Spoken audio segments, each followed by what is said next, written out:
Ombudsman aparatına 29 min şikayət daxil olub. İnanın ki, bu edilməli olan şikayətlərin az bir hissəsidir. Bir çoxu məktub yaza bilmir, bir qism vətəndaş necə müraciət edəcəyini bilmir, digər qismin vəkil, tanışı məktub yaza biləni yoxdur.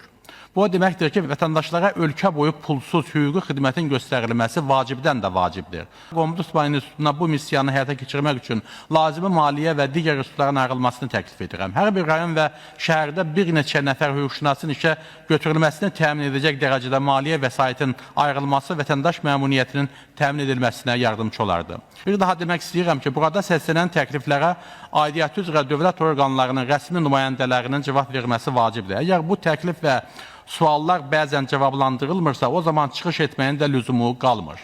Parlament tribunasından səslənən fikirlərə aidiyyatı dövlət qurumlarının rəsmi cavab verməsi mütləq şəkildə həyata keçirilməlidir. Vermirlərsə, müzakirələr zamanı ünvanlarına səslənən tənqidlərə də dözümlü və gərək hazır olsunlar.